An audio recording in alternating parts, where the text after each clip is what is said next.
Hello friends, नमस्कार। तो चलिए हमारे चैनल में आपका स्वागत है। तो आज हमें क्या पढ़ना है? संज्ञा पढ़ना है। संज्ञा क्या है? संज्ञा क्या है? संज्ञा किसे कहते हैं? किसी व्यक्ति किसी व्यक्ति कोई भी व्यक्ति हो उसे क्या कहते हैं? संज्ञा कहते हैं। जैसे मान लीजिए राम, श्याम, मोहन, सीता, गीता, ये सब क्या है? संज्ञा है। वस्तु वस्तु वस्तु में जैसे कलम, किताब, कुर्सी, मेज, बहुत से सारा चीज, ये सब क्या है? वस्तु है। ये भी क्या हुआ? संज्ञा हुआ। स्थान स्थान में जगह हो गया। जैसे कि पटना, दिल्ली, कोलकाता, चेन्नई और सर जगह क्या है? स्थान यानी कि संज्ञा है। नाम को संज्ञा कहते हैं। नाम को संज्ञा कहते हैं। अब जैसे में आपको बता दे रहे हैं, जैसे में हो गया राम, एक व्यक्ति के नाम हो गया। पटना एक स्थान का नाम हो गया। और हो गया कलम। कलम हो गया एक वस्तु का नाम, यानी कि कलम वस्तु हो गया, ये हो गया जगह, ये हो गया व्यक्ति का नाम आदि। बहुत सारा है। संज्ञा का भेद होता है। संज्ञा के भेद कितने होते हैं? तो संज्ञा के भेद 5 होते हैं। संज्ञा के भेद कितने होते हैं? तो 5 होता है। कौन कौन? तो पहला होता है व्यक्तिवाचक संज्ञा। व्यक्तिवाचक संज्ञा, ये हमारा हो गया व्यक्तिवाचक संज्ञा। जितना सारा नाम इसमें आएगा वो व्यक्तिवाचक संज्ञा कहलाएगा। जैसे मान लीजिए मनुष्य के नाम, मनुष्य के नाम हो गया, या मानव का नाम हो गया, जैसे कि राम, श्याम, मोहन, सोहन, सीता, गीता, ये सब हो गया व्यक्ति में। जैसे कि मनुष्य के नाम। दूसरा में आता है पहाड़ों के नाम। पहाड़ या पर्वत, पर्वतों के नाम। जैसे कि मान लीजिए हिमालय हो गया, माउंट एवरेस्ट हो गया, और सारा पर्वत हो गया। सब क्या है? पर्वतों के नाम। ग्रहों के नाम, ग्रहों के नाम, ग्रहों के नाम। जैसे कि मान लीजिए पृथ्वी हो गई, शुक्र, अरुण, वरुण, मंगल, ये सब क्या है? ग्रह है। शहरों के नाम, शहरों के नाम। अगर शहर का नाम जैसे कि दिल्ली, पटना, आगरा सब होगा तो क्या होगा? ये व्यक्तिवाचक संज्ञा होगा। चलिए आप लोग हमारे थोड़ा सा चैनल को सब्सक्राइब कर दीजिए और बता रहे हैं आगे। अब हो गया महासागरों के नाम। महासागरों के नाम, महासागरों के नाम। जैसे कि मान लीजिए हिंद महासागर, प्रशांत महासागर, ये सब क्या है? महासागर है। ये सब क्या हुआ? हमारा व्यक्तिवाचक संज्ञा हुआ। यानी कि जहाँ पर व्यक्ति का बोध होता है उसे हम व्यक्तिवाचक संज्ञा कहते हैं। दूसरा हमारा क्या आता है? जातिवाचक में आता है। यानी कि जातिवाचक संज्ञा क्या है? जातिवाचक संज्ञा क्या है?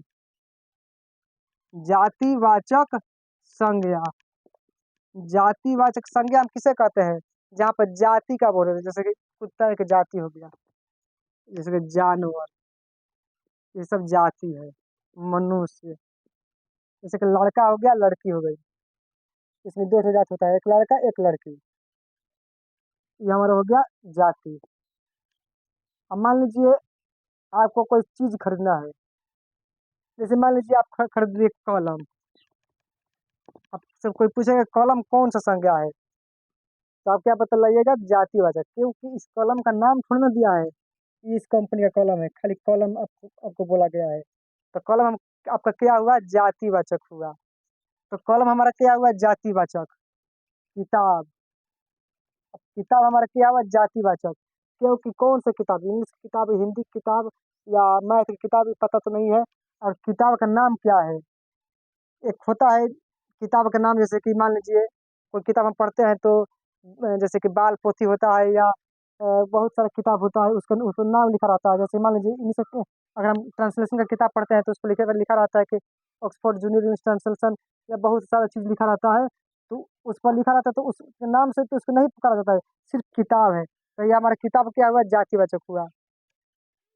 और सारा चीज हमारा क्या आता है जाति, जिससे जाति का बोध होता है। तीसरा नंबर पर क्या आता है, द्रव्यवाचक। द्रव्य का मतलब क्या होता है, जिसमें मापा या तौला जाए, जिसे हम लोग मापते या तौलते हैं, उसे क्या कहते हैं, द्रव्य कहते हैं। जैसे मान लीजिए चीनी ले लीजिए, चीनी क्या है, मापने और तौलने की चीज है। चीनी को हम लोग मापते और तौलते हैं, ना कि उसे गिनते हैं। इसको हम गिन नहीं सकते, इसलिए क्या हमारा ये द्रव्य हुआ।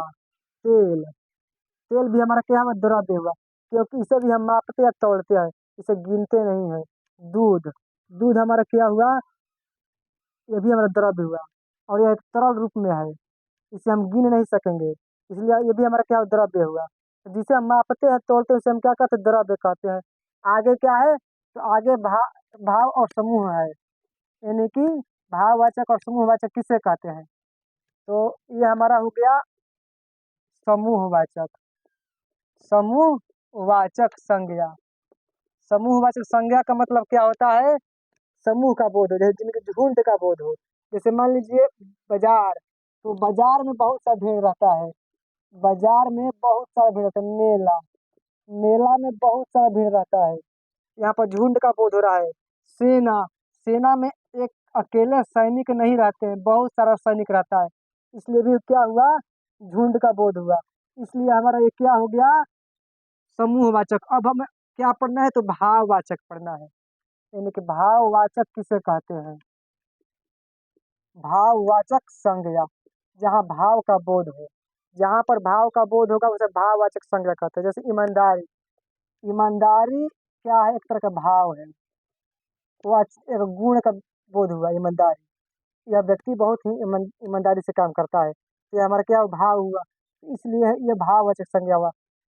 उसके बाद क्या हुआ, बुढ़ापा, बुढ़ापा भी क्या है, भाव है। जवानी भी क्या है, हमारा भाव है, यानी कि ये सब हमारा क्या है, भाव है।